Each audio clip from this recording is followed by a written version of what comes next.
In the wild highlands and war-torn plains of Central Asia lie tantalizing traces of the ancient world. Here, 2,300 years ago, Alexander the Great became the first European to rule the East. In an epic campaign, the ancient Greeks crushed the Persian Empire. It was a turning point in human history. Along the banks of the mighty Oxus River, Alexander discovered a highly developed Eastern civilization. My name is David Adams. I'm a photojournalist, and I want to explore the footprints of this ancient world, today almost entirely erased. This is my quest for Alexander's lost world.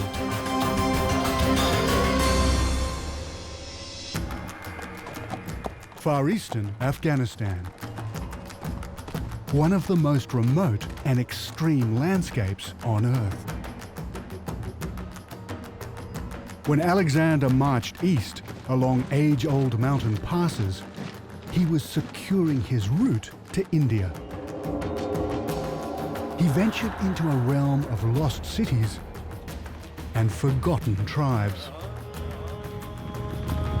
For the final stretch of my journey, I want to trek up to the Oxus headwaters to meet the people that call themselves the children of Alexander. Here lies the trail of great European explorers that came to find the source of the River Oxus. Well, this is it, the source of the Oxus. It's absolutely bone-chilling. But the source really isn't the issue. What the issue is the amazing civilizations that this river has given birth to. There's a connection between this ancient river and the story of our earliest beginnings. The source of civilization.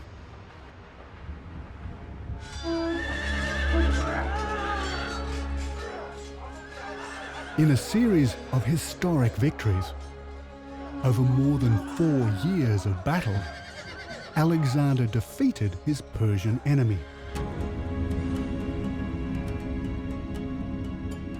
Now his empire stretched from Greece in the west to the kingdom of Bactria in the east. All that stood in his way were the mountain passes that led to the ultimate prize, India. These inhospitable and remote ranges are the same today as they were in Alexander's time. So far, we've driven all the way from the Oxus River Valley. We're now venturing into the Waki corridor, a 300-kilometer-long strip of immense peaks, the meeting place of the Pamir and Hindu Kush mountains, bordered by Tajikistan to the north and Pakistan to the south.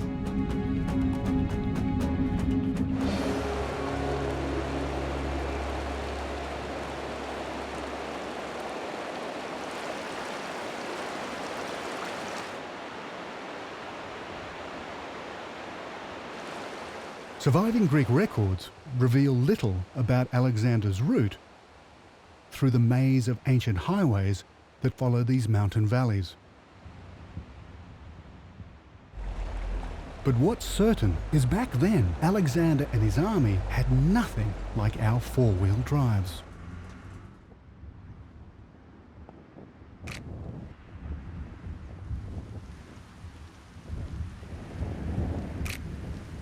I've only ever seen Bactrian camels in the zoo, so to see them here right on the Oxus is just incredible.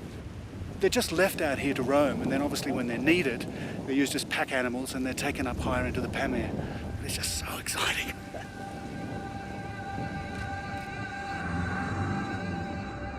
Alexander was inspired to campaign from Bactria to India by the story of one of his heroes, the god Dionysus. This ancient mosaic shows the triumphant return of Dionysus from India. Alexander believed that to do the same would make him immortal.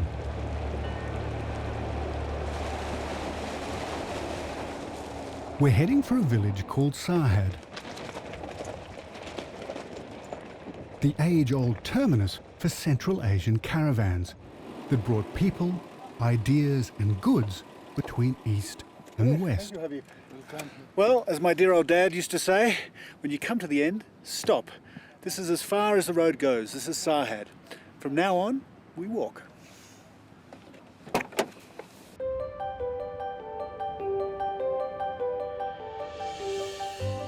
And there's something very special about Sarhad.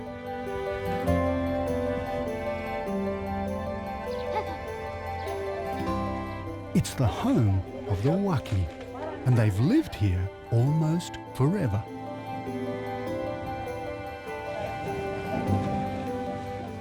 They believe they are the living descendants of Alexander himself. It's been over 2,300 years since the Greeks marched through these highlands. But today, the legend of Alexander still lives large. Since the earliest of times, the origin of the Waki has been a mystery. Subsistence farmers, they cultivate crops in the spring and move up the valley to higher pasture in the summer.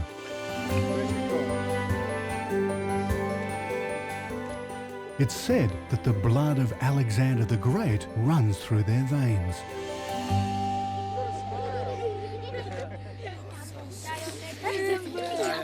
You know, I have a feeling that these guys actually haven't had their photo taken before, or actually seen the image on a camera. If you look at the children's faces, it's easy to see where the idea came from. They have distinctly different features to the Afghans we've met so far in the lowlands. And some have striking blue-green coloured eyes. But did Alexander and his soldiers father children in these villages? I'd love it to be true, but it seems no more than a romantic idea. One of Alexander's biographers, Curtius, tells us that in 327 BC, Alexander met a mountain tribe like the Waki in a neighbouring valley. Just as his army was about to lay siege to their small town, Alexander stopped his attack and declared the community to be the children of his hero, the god Dionysus. Mountain tribes like the Waki were already here when the Greeks arrived. So if not the children of Alexander, who are the Waki descended from?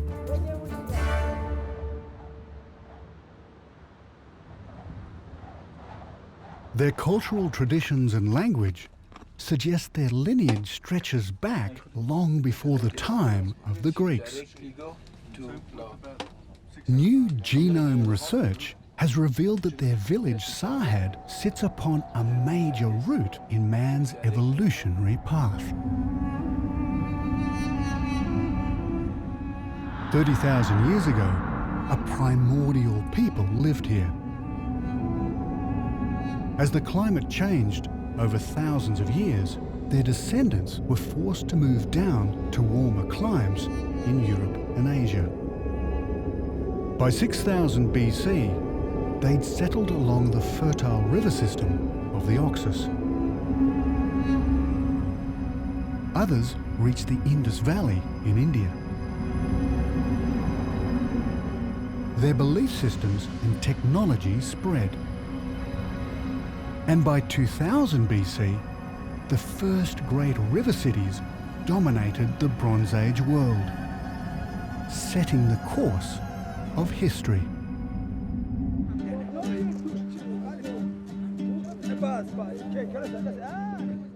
I'm convinced tribes like the Waki are the descendants of the first settlers in these high pastures. To dig deeper into their story, I want to find out exactly where the River Oxus begins. The Waki are going to guide me higher up into the mountains to explore their ancient homeland and search for the source of the Oxus.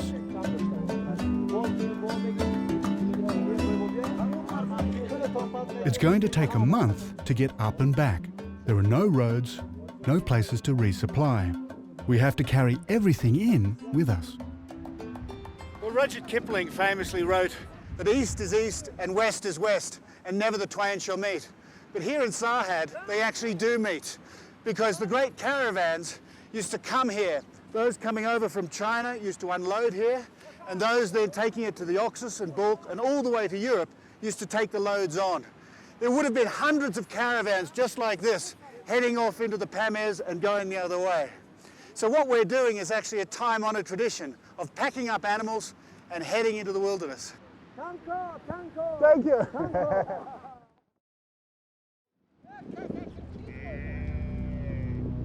It's summer, but Alexander and his 22,000 men scaled the passes into India in the depths of winter.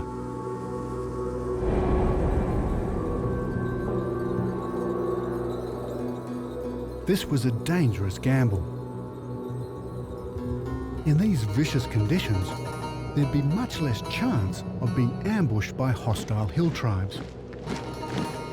But in temperatures as low as -40, Alexander's army would have paid a heavy price.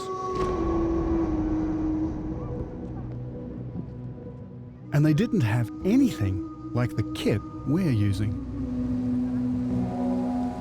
But you're probably wondering why one Ferengi has got so many horses and men. We've actually got 16 horses, 16 handlers, 4 porters, and then there's our party of 5. But travelling like this is exponential. When you have things like we do, generators, medical kits, you need more and more horses. Therefore, you need more and more men. So the caravan gets longer and longer. Hence, we've got a lot of horses and men.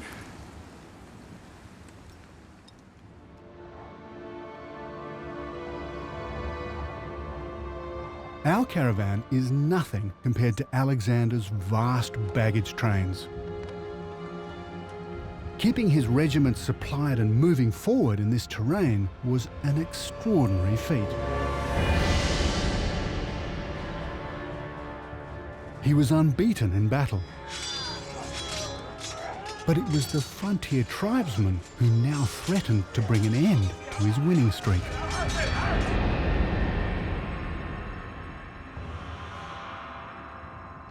Alexander's army survived the precipitous valleys for 6 bleak and grueling months. Without control of these passes, Alexander could never secure his burgeoning empire. This was a strategic region worth fighting for, and even dying for.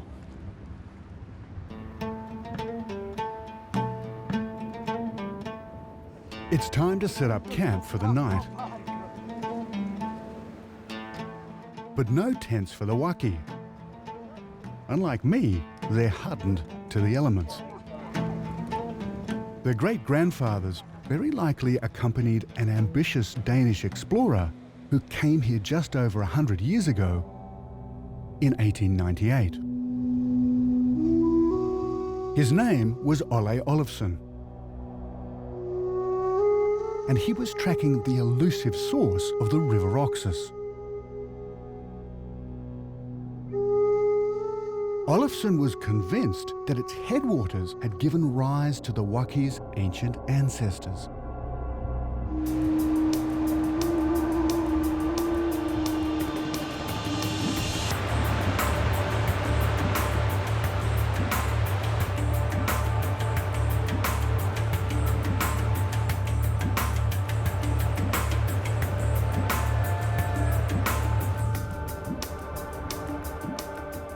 We're heading up towards 4,000 metres.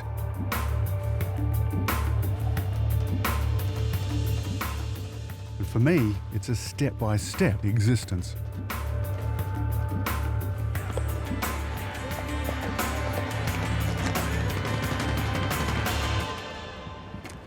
Well, I must say that I'd half expected to actually be following the river, and I hadn't expected so many hills like this.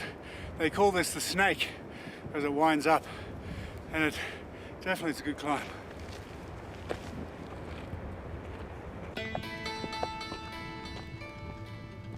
The Waki know every twist and turn.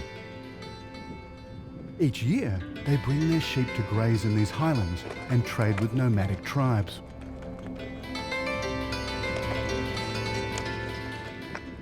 Nowadays, it's slim pickings, but it hasn't always been this way.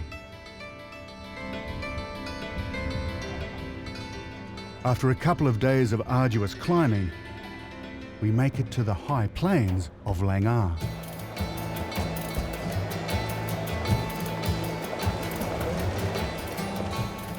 In the time of the Waki's ancient ancestors, the climate here was very different.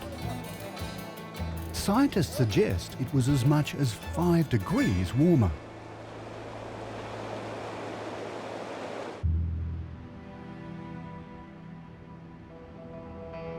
In these ranges, ancient terraced fields and irrigation canals have been found.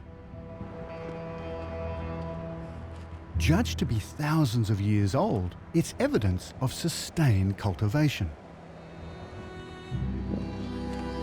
Olafsson believed that people lived here even before the development of the region's oldest religion, Zoroastrianism. He got some of his ideas from the Avesta, the Zoroastrian holy book. It describes a mythical mountain called Mount Hara and a mighty river that ran beside it.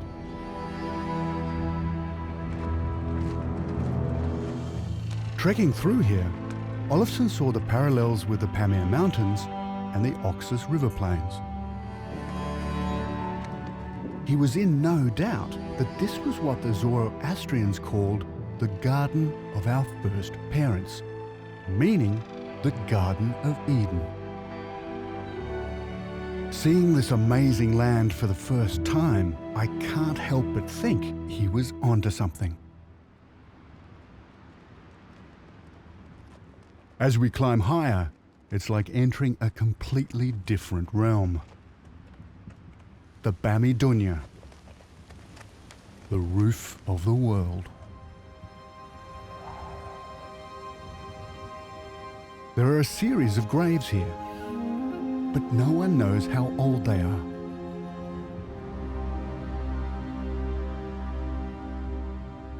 Doesn't seem like they're Muslim graves. It's hard to tell if the bodies were facing Mecca or not because they've been disturbed. But really, they seem to be a lot older.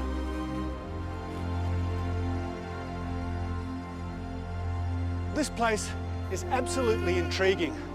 There are a number of things that happened here. The graves, and possibly the shrine, are from one period, maybe Chinese. These flags are Islamic. The horns actually hark back to a much earlier period when people worshipped goats or horned animals.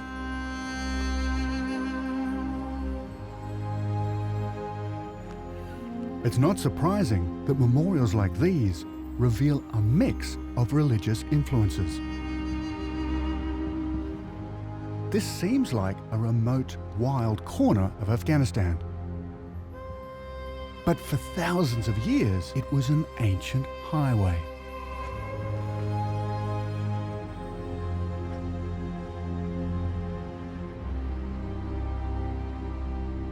In 327 BC, when Alexander crossed these mountains, this valley would have been a busy thoroughfare full of traders and caravans.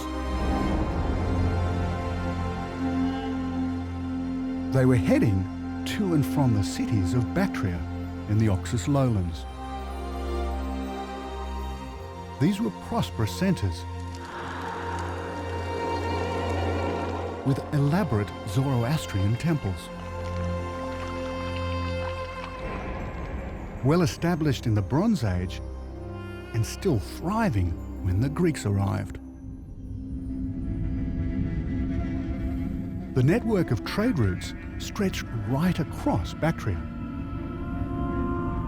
As well as people and technology, it carried goods like gold, spices and opium to the cities of the Indus Valley in India,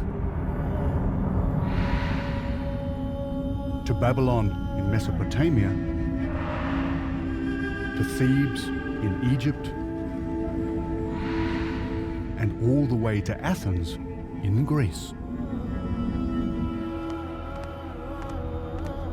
By using these vital communication links, the Greeks began to build their empire in the east. Today, not many goods or travellers come through these passes. The trade in opium, though, is booming. The majority of the world's opium traffic comes from Afghanistan. It's smuggled into Tajikistan and then on to the west. But a good deal stays in these mountains.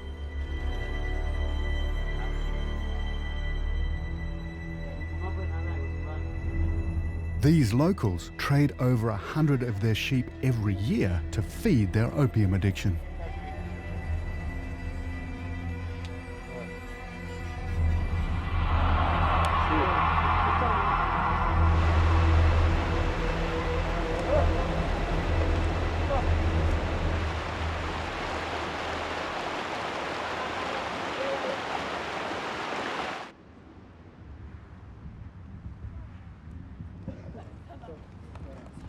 Late in the afternoon, we make it into Jazgoz, an encampment belonging to the nomadic Kyrgyz that have made the roof of the world their home.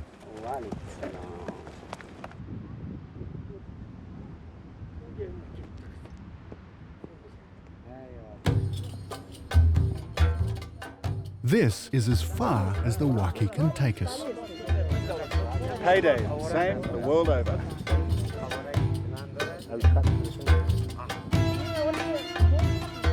Their earnings are worked out by how heavy the loads were and how many hours are spent away from home. And everyone comes up with his own grand total. Our guide Shafi has to sort it all out and distribute our tips without offending anybody.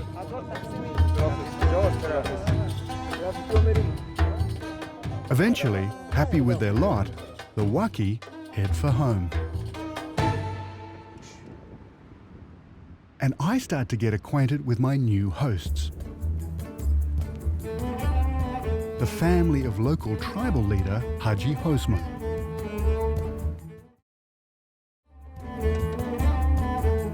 The Kyrgyz migrated along trade routes from the north only 200 years ago, long after the original settlers left these high pastures. Though they live in a very similar way, in felt yurts, with a few modern tweaks. It's July, but a dusting of snow on the mountains is a chilling reminder that the long months of winter are not far away. This is one of the toughest climates on Earth. These Kyrgyz families survive by herding and breeding yaks and goats. There's a limited choice of food up here. So tonight, I'm cooking dinner. So what I'm trying to make, hopefully, is spaghetti pescatore, which, if my memory serves me, is spaghetti with fish, because we have some lovely fresh tuna. I don't know if it's going to be quite the same colour in the can. Very tasty onions and a few herbs and things. So we'll see how we go.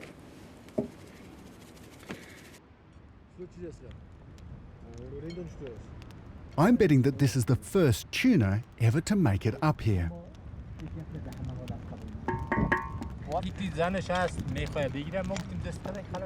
But I'm not so sure what the locals think of my signature dish.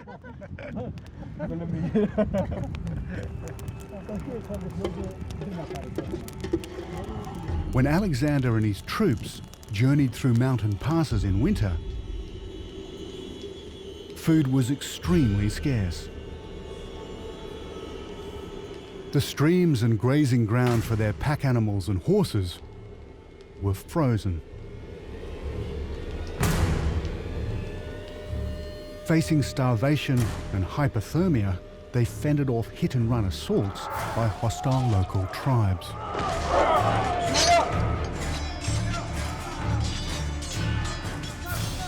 To the Greeks, the craggy strongholds seemed impenetrable. The peaks too sheer for their catapults. Alexander's archers scaled the cliffsides and were repelled time and time again.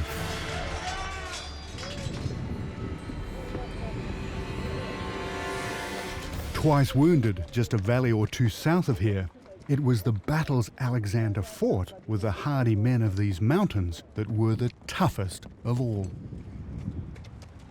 I've been given the chance to find out just how demanding doing battle at these extreme altitudes must have been. Today, the Kyrgyz are gathering to play a traditional war game called bushkazi. And I've been invited to take part.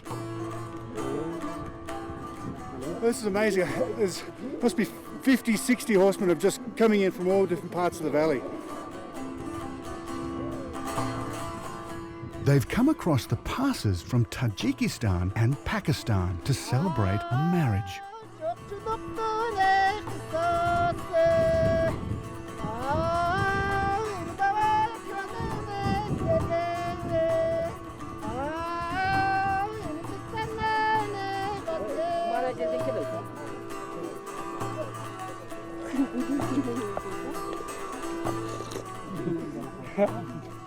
And no Kyrgyz wedding is complete without a wild bout of bushkazi.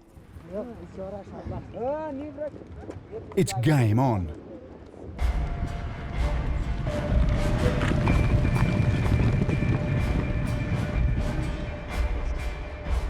This is as close as I will ever get to taking part in an ancient battle.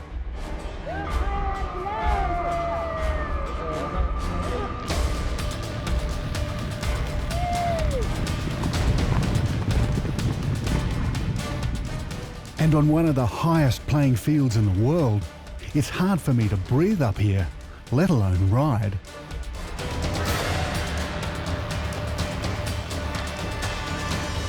We're in a frenzied tug of war with the carcass of a goat.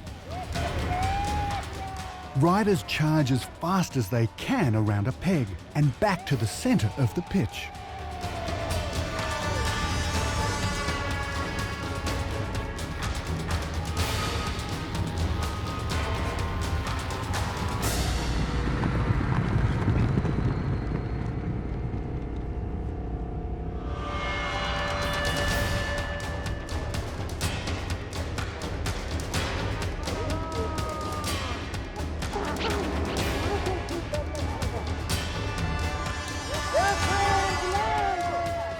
I finally get the hang of it.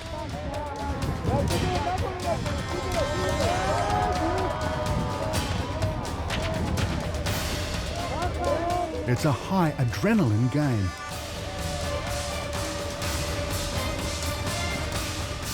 And the altitude takes the fight out of me.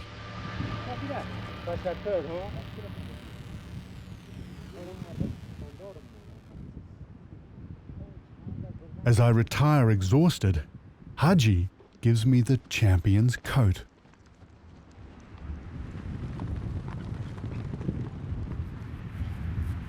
Well, I think I've been given some great honour by having this, but I certainly haven't earned it, considering the way that these guys ride. One good game was about all I had in me. At the moment, these guys can play forever. It's incredible the stamina these guys have got. And the horses, the power. It's just fantastic. You would never think that you could get this much out of a horse at 4,200 metres. Oh, wow. These Kyrgyz horses give me an idea of just what Alexander's cavalry endured. After months of battle, Alexander eventually subdued the mountain tribes. He had seized tenuous control of some of the most ancient human highways on Earth. And the prize still lay ahead.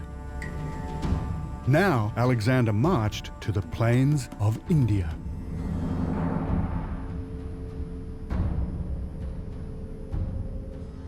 Next morning, it's time for us to move on.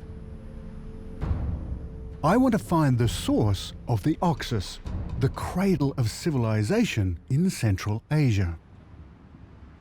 To find the river's source, I have to find its longest tributary.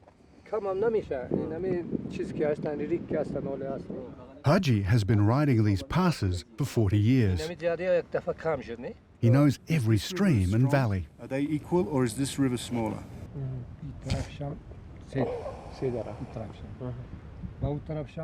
When Olafsson came here, he followed a stream called the Bergut. It's another day. But in here is the It's over 30 kilometers east of here, towards the border with China.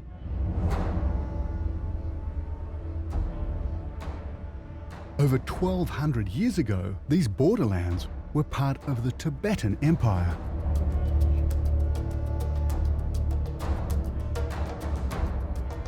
But then, the Chinese began to encroach on their territory.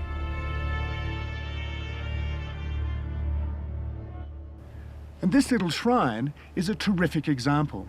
The locals round here consider this an Islamic site. So the story goes, a holy man once passed this way and they erected this temple in his honor.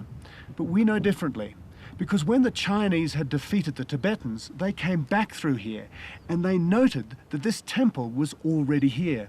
Now that was 747, so that means this is very old, probably Buddhist.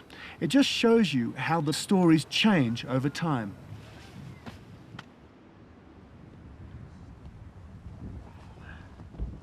There's so little recorded history about these isolated ranges, it's hard to separate the hearsay and the folklore from the facts. Trying to work out the names of geographical features, like valleys, tributaries and rivers, is even harder. Olafsson was meticulous in his search. He measured the length and flow of the Bergut and declared it to be the source. But he missed a vital link.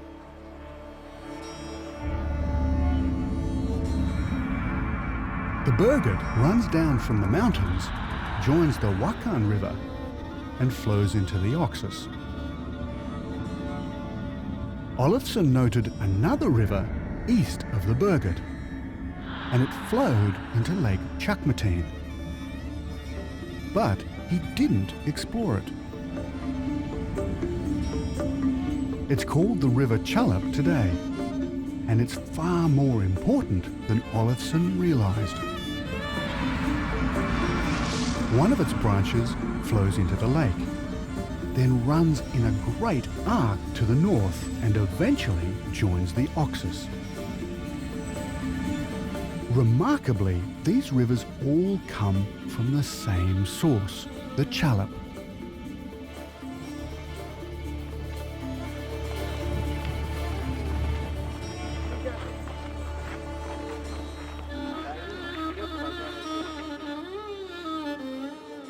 Well, this is the beautiful Lake Chakmatine.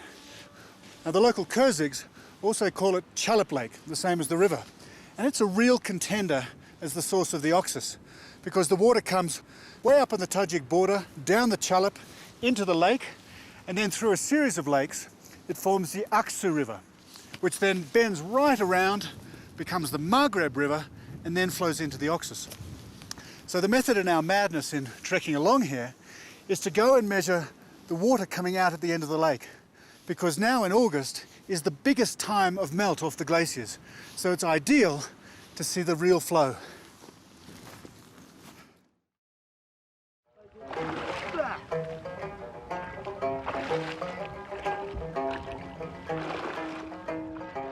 I'm measuring the outflow from the lake to determine whether it's strong enough to be the source of the Oxus. Onto the land. No, don't go. Come out of the water. I know this looks pretty basic, but actually it's quite scientific. Go back to the end. Go back. Okay.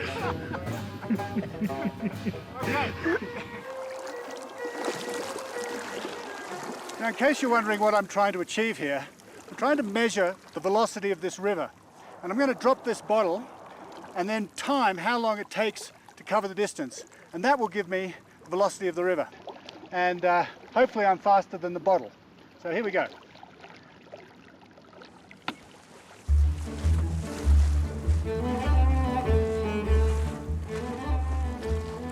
Mad dogs and Englishmen, I think they say. Mad dogs and Australians.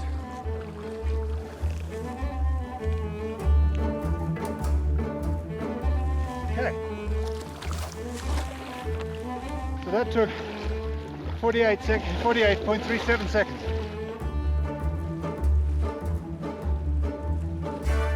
I'm sure these guys think I'm absolutely stark raving mad doing this, but there is a reason. Now, what I'm doing here is measuring the width of the flow, and then I'll measure with these marks, which are a foot each, of how deep this is. It's flowing at a heck of a rate. Foot. Now we need to know its length. By my calculations, it's 442 kilometres from the source of Olofsson's Bergot to the confluence with the Oxus. But the Chalep is 534 kilometres from its source to the confluence. It seems that Olofsson got it wrong. It's not the Bergot, but this river, the Chalep, that is the longest. The problem is, in 1911, an earthquake measuring 8 or 9 on the Richter scale caused a landslide that completely dammed its route. That means the Chalep was the source of the Oxus in ancient times. But today, there has to be a new source. There's only one alternative. It flows down from the icy peaks of the Little Pamir, and it's called the Waki River. Well, I think I've got my figures right, but they actually don't mean much until we get up into the Waki and actually compare the two systems. And that's 4 days away.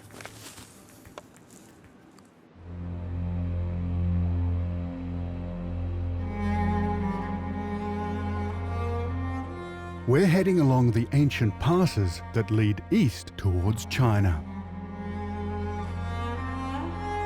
This is one of the last great wildernesses in the world. Nothing has changed in this breathtaking landscape for thousands of years. It has remained a strategic buffer zone since the time of Alexander.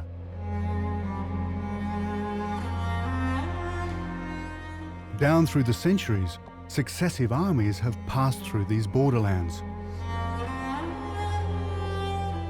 And there are signs here of the most recent incursion. This line of barbed wire is all that remains of the secret missile base built by the Soviet Union soon after they invaded Afghanistan in 1979. Soviet interest in controlling Central Asian territory and trade routes had been building for a century or more. And no one was more aware of the Soviet threat in these parts than celebrated British explorer George Curzon.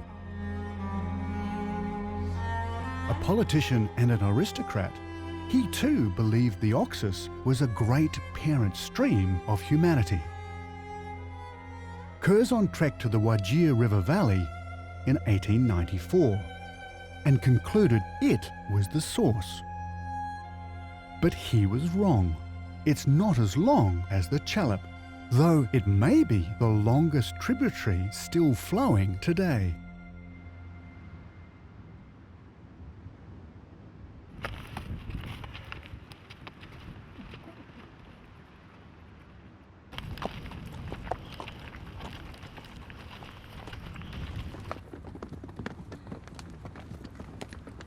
In their winter coat, yaks are like badly designed carpets.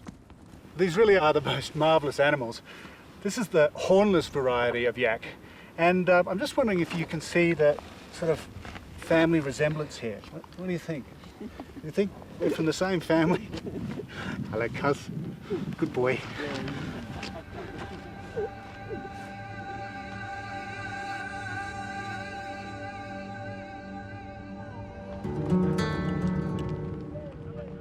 Since we set off from Sarhad to find the source of the Oxus, we've been trekking for more than 2 weeks.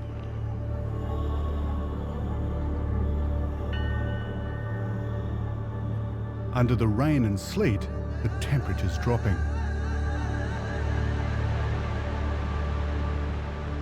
The going is getting tough, and we've had to leave the rest of the caravan behind in the valley.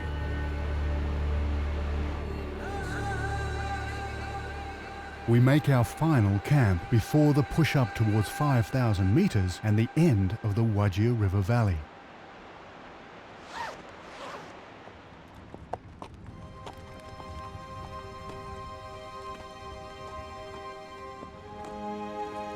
We're now just 2 kilometers away from the border with China. There's not a soul to be seen. But there is a haven in this freezing terrain.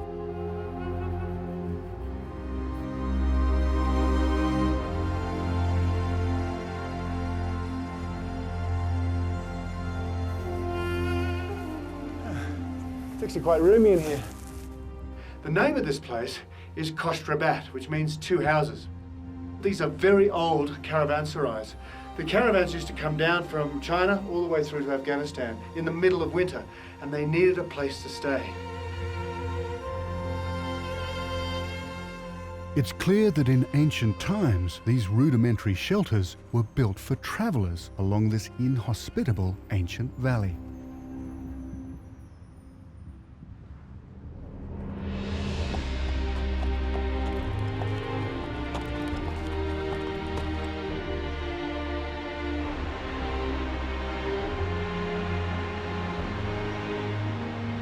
Finally, our destination is within reach. The source of the Waki flows from somewhere up ahead beneath a massive glacier.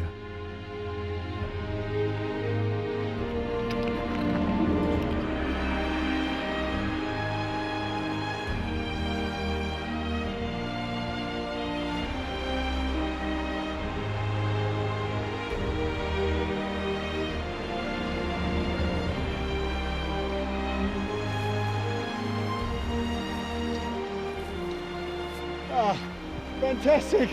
Isn't it amazing? Thank you. Oh. Well, this is it. There's actually 2 caves. You can see it goes a bit further, but there's also another one over there. And what we're going to have to do is get into the river and test the water, see how fast it's flowing and how much water's coming out. But just to give you an idea how high we are here, if you're living at sea level and you walk outside and look straight up 4.5 kilometers, that's where we're standing. Now, coming out of this cave, there's an absolute full blast of cold air. It's absolutely bone chilling. Ready, Shafi, and go. The flow is about as strong as the Chalep. Now, I want to work out its length. It's 459 kilometers from the ice cave back to the confluence with the Oxus. It is the longest tributary still flowing, which makes the Waki the true source today. We began our epic trek at Sarhad. and followed the Oxus up to Lake Chakmatine, then up into the glacial valley of the Waki. This magnificent river begins at the roof of the world. It flows for over 2,500 kilometers.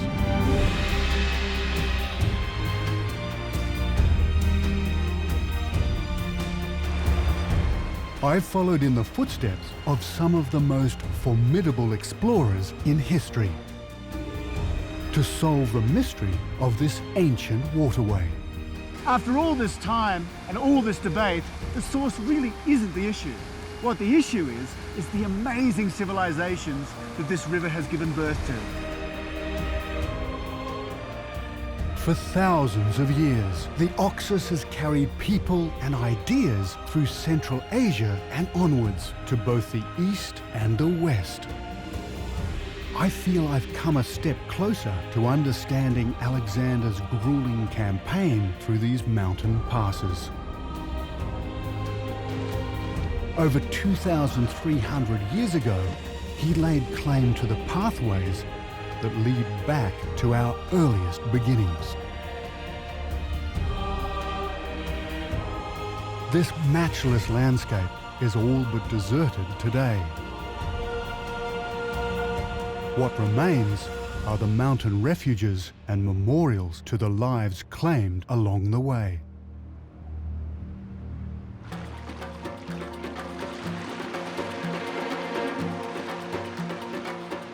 It's the end of my 6-month journey. I began as Alexander did in Greece, and I've traveled almost 7,000 kilometers to the eastern borders of Afghanistan. Alexander would fail in his final conquest. Unlike the victorious god Dionysus, the vastness of India defeated him.